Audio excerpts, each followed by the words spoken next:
Okay, so let's move on to pain.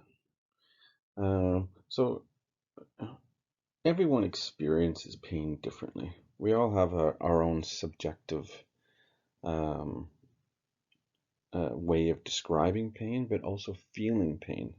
So pain is modulated um, by the individual person, right? So some people feel uh, the same amount of pain, but in a very different way.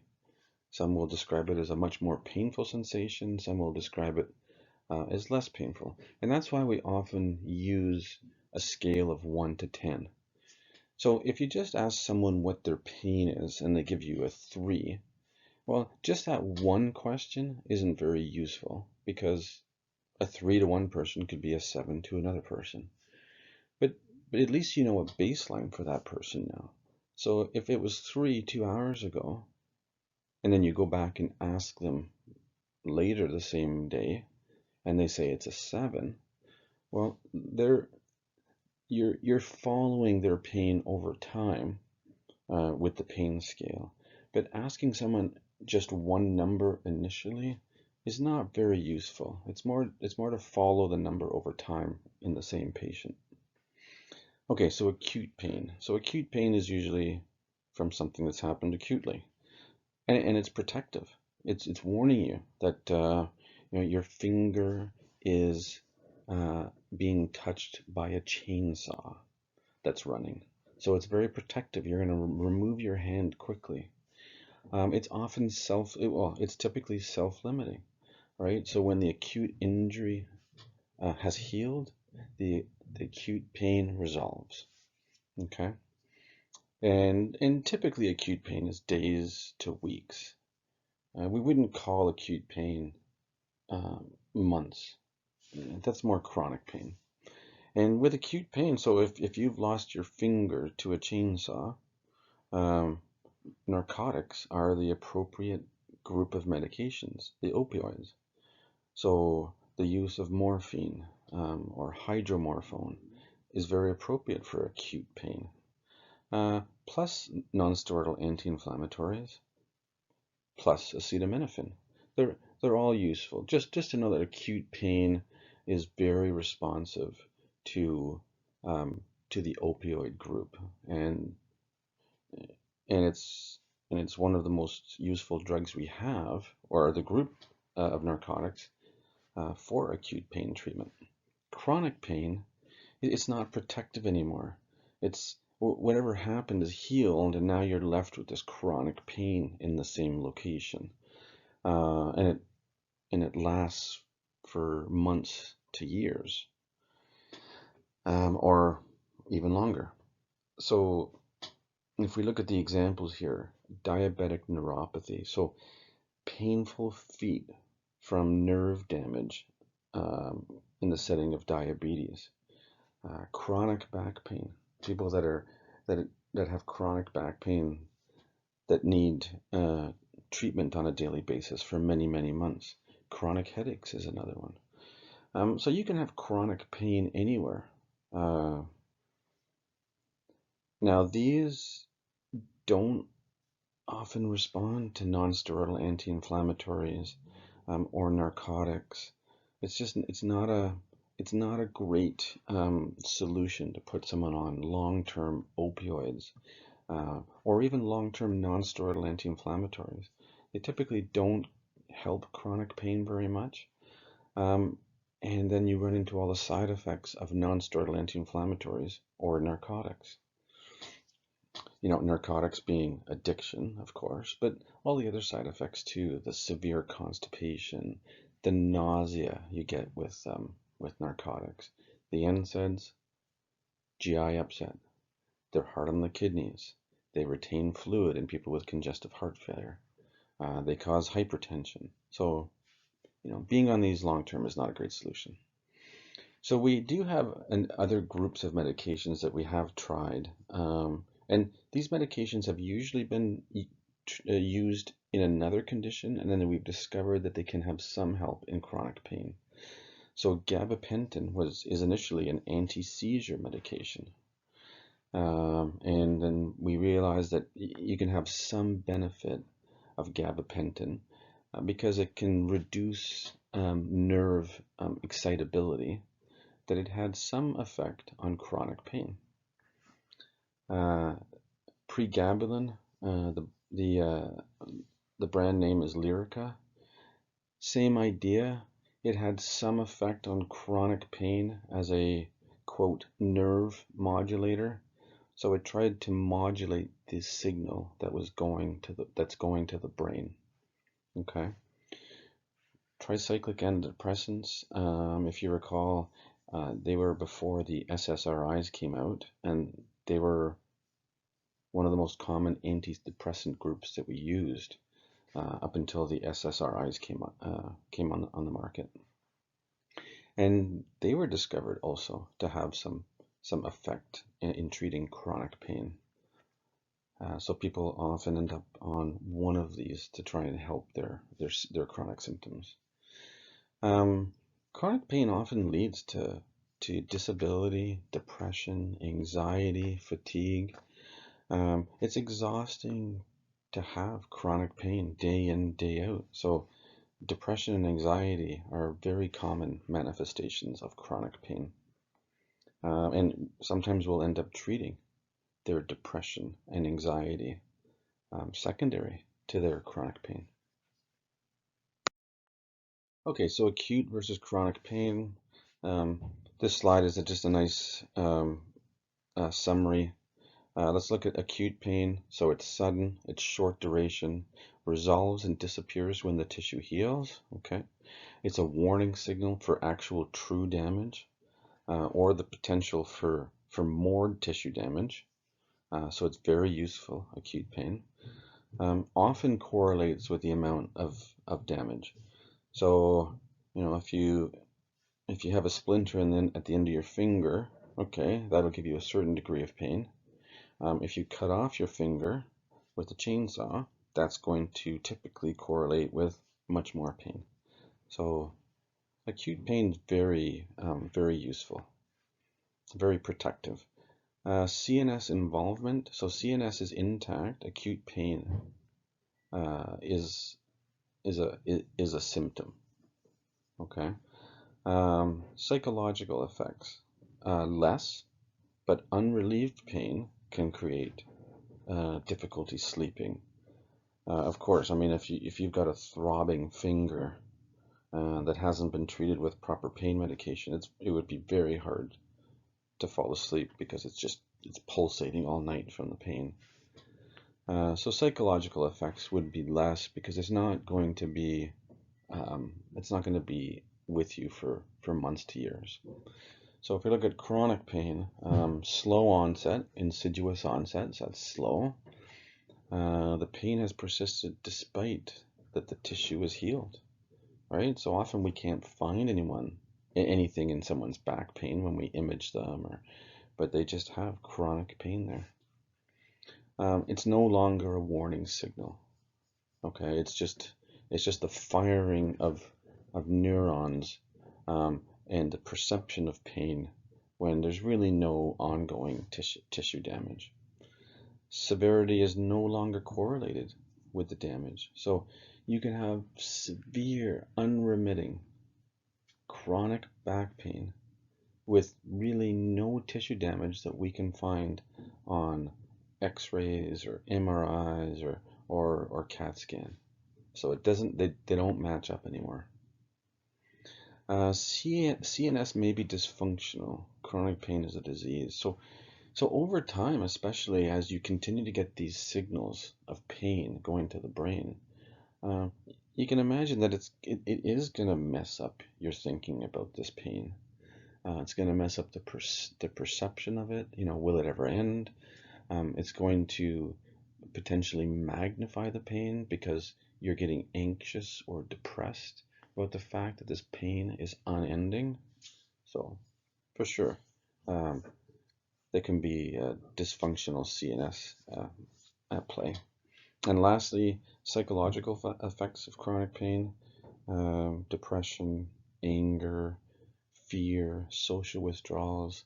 You may not want to go out with friends anymore because this pain is on your mind.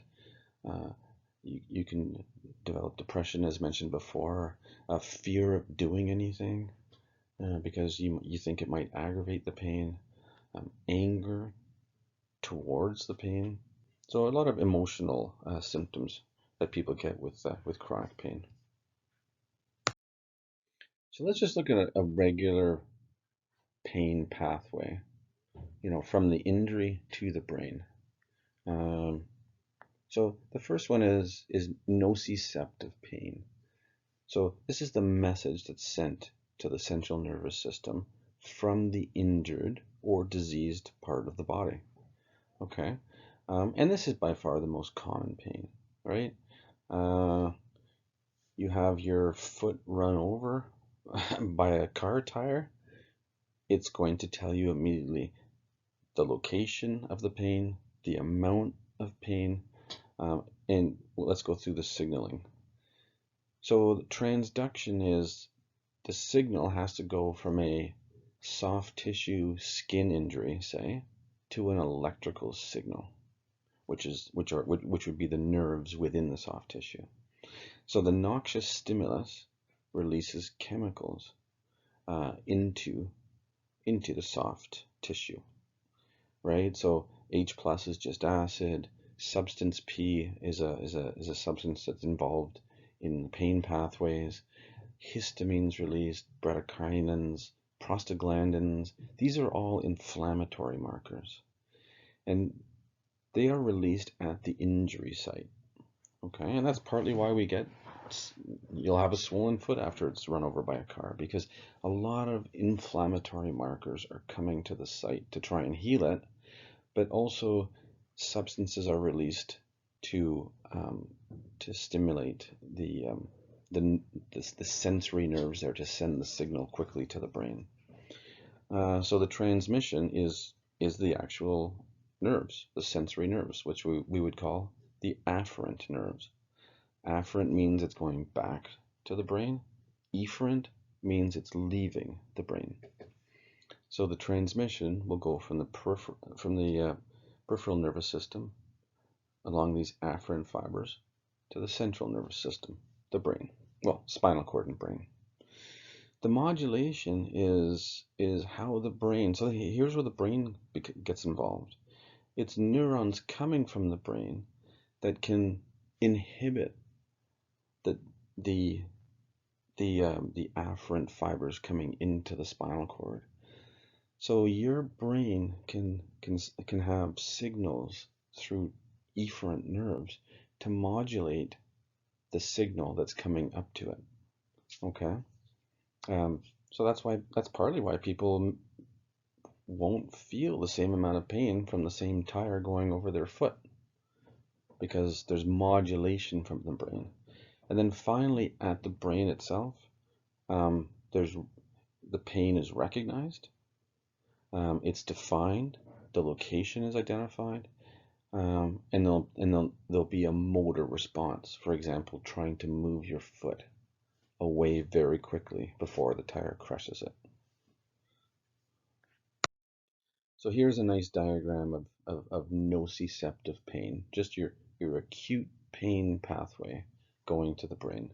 So there's a peripheral injury, say, of your thumb, that then releases factors locally like substance P and prostaglandins, inflammatory markers, or inflammatory cells and chemicals, and that creates an electrical signal from stimulating the peripheral sensory nerve. That's transduction. Transmission is the signal going from the sensory nerve and getting into the spinal cord, and the sensory part of the spinal cord is usually through the dorsal root ganglia. Okay, so towards the back.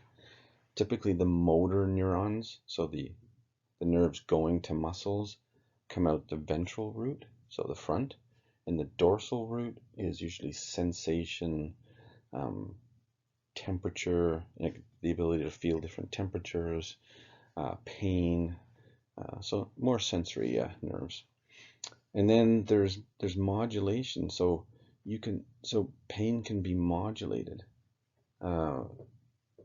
in the spinal cord itself, right? So the signal can be intensified or de like desensitized through this modulation that occurs in the spinal cord. And finally, there'll be the ascending the pathway. So the descending pathway was the modulation, by the way. So the brain's able to send nerves down to the spinal cord and say, okay, I want to adjust this incoming signal to the brain. And then the ascending pathway, the spinal thalamic tract, is for pain. Okay, it goes up to the brain with a signal, and that's where perception of pain takes place, in the cortex. Okay, won't spend too much time on this slide since we've already mentioned it a couple of times. Transduction, that's taking the soft tissue injury, say, and converting it into electrical impulse transmission through the dorsal horn to the posterior part of the spinal cord, where modulation can take place to regulate the impulse that's going up to the brain. So there's descending modulation. That's what the brain can do. And finally, the pain signal goes up the spinal thalamic tract and is received in the brain, and the brain perceives the pain. It tries to interpret it. So that's why everyone feels things differently. So where can you get acute nociceptive pain from? Well, you can get it from your skin, right? You cut open your skin by accident with an X-Acto knife, or the tissue. Okay, well, your arm is crushed by a rock while you're hiking. That's going to squash the skin, the soft tissue, the muscle, the bones. So that's somatic pain. Okay. Visceral pain is from your inner organs. Okay, so whether it's visceral pain from your small intestine, initial visceral pain from your appendix, and often visceral pain can have referred pain with it, and we'll get into that. And nociceptive pain, which either comes from the somatic nervous system or the somatic nerves, or visceral pain, tends to respond well to narcotics and to NSAIDs, as compared to neuropathic pain. So it's pain that's originating from the nerves themselves. So there's been some kind of an injury to the peripheral nervous system, say, or the central nervous system, and you're left with, and neuropathic pain can often be chronic too, by the way, but you're left with numbness, shooting pains, stabbing pains, and I'm going to give you a couple of examples of these. So one of them would be shingles. So shingles is a nerve pain. The real term for it is herpes zoster, and it comes from the varicella virus, which is the same virus as chickenpox, and it can express itself later in life along a nerve root.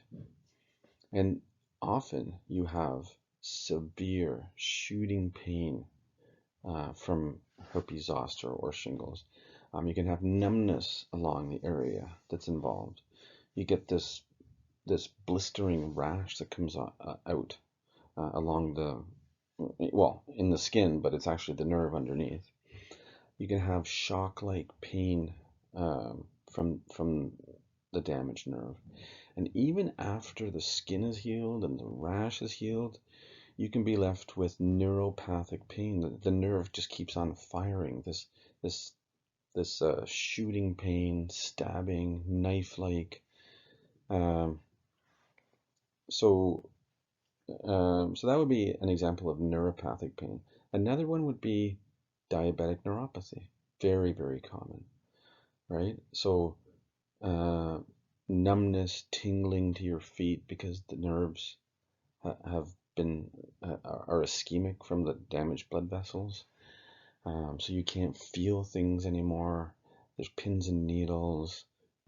Chronic neuropathy can develop. Certain medications, like chemotherapy medications, can predictably cause peripheral neuropathy, which is, pins and needles and painful burning to your hands and feet, because those are the small peripheral nerves, right? Typically in the hands and the feet are the smallest. Polyneuropathies, again, just means many peripheral nerves are involved.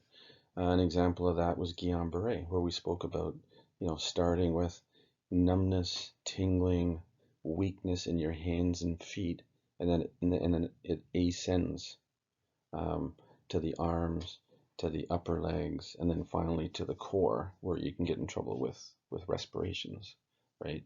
So Guillain-Barré can have a serious airway component to it at the beginning. A mononeuropathy is just one nerve involved, and the classic one is, a pinched nerve in your lower back from a disc. So that we would call sciatica, because that's the sciatic nerve that's traveling down each leg, and if a disc bulges and touches that nerve, you will get referred pain all the way down your leg um, from the nerve impingement. Carpal tunnel in your wrist is another condition where the the wrist is a very tight banded area. There's a lot of things in the wrist, nerves, blood vessels, tendons going through. So sometimes if you have a bit more swelling in the wrist or soft tissue in the wrist, you'll get carpal tunnel syndrome, which is typically numbness to the first 3 fingers, and weakness, a weakness of holding things. So there's a motor component and a sensory component to carpal tunnel syndrome.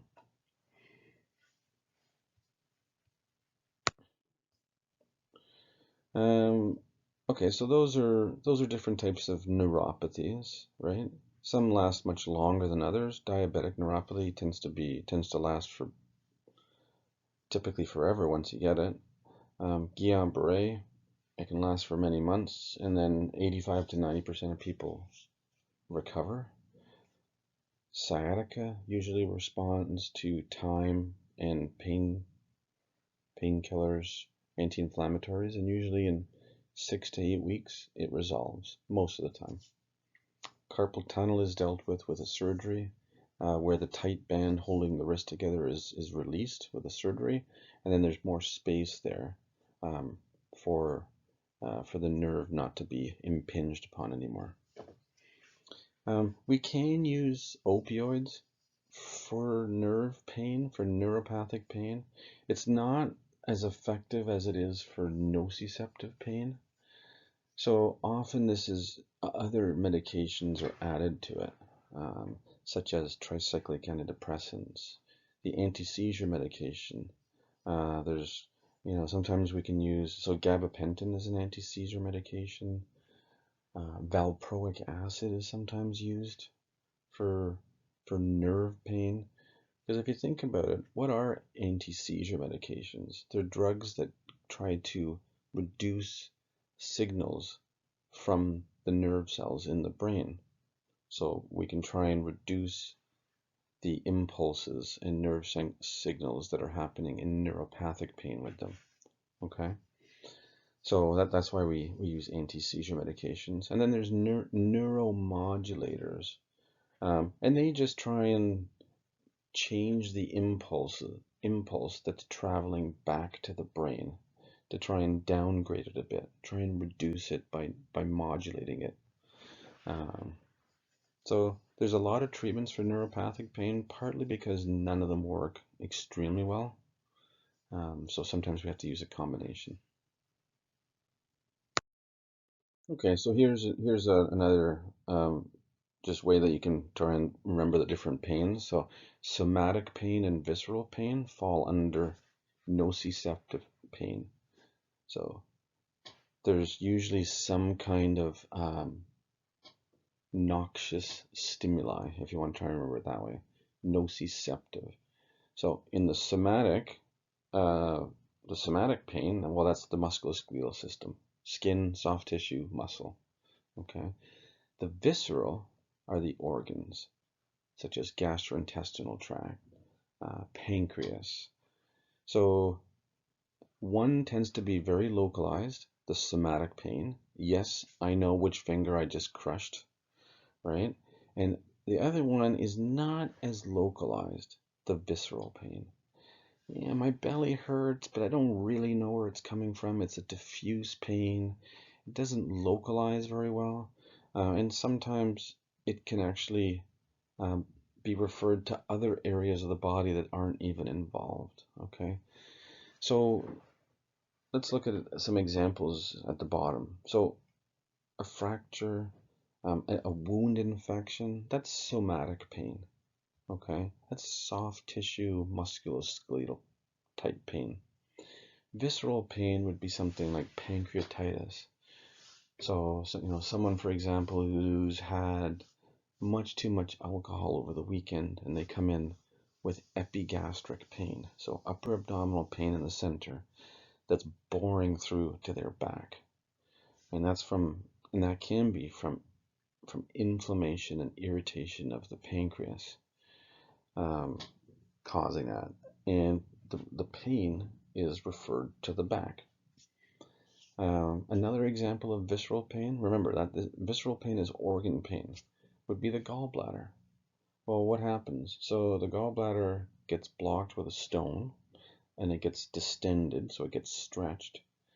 And that pain typically localizes again to the epigastric area. So it's a diffuse pain. And it's usually so localized to the epigastric area and sometimes under the right ribs there where the gallbladder lives, but just not a localized pain. And it's often referred to the right shoulder, right? So it's just the visceral pain can't tell you exactly which organ is involved necessarily. Neuropathic pain originates from the nerves themselves. Okay, so it's an injury or a disease process of the peripheral nerves or the central nervous system. And that's why you tend to get shooting, burning, electric-like pain, because those are nerve signals that are firing right from the get-go, as opposed to a soft tissue injury. And an example would be phantom limb pain, where you've actually lost your limb, but you can still feel the pain of it, as if the limb is still there, right? Another one is complex regional pain syndrome. This used to be called something else, but now we call it complex regional pain syndrome. So this is a syndrome where you had something. It can be minor or severe. Like say you had your hand crushed, and you recovered from it, but there's chronic pain in the region. Um, there's the tissue looks healed, everything looks fine, but you continue to have pain in the area despite the healing of it. So there was an original, say, soft tissue injury, and now months later everything's healed, and you continue to have pain, sometimes swelling in the area, sometimes numbness, and it's a syndrome that we call complex regional pain syndrome. So here are the sensory dermatomes of the body, and they tend to follow, especially in the thoracic area, they tend to follow where the spinal cord is coming out with peripheral nerves. I don't think I would memorize this at all.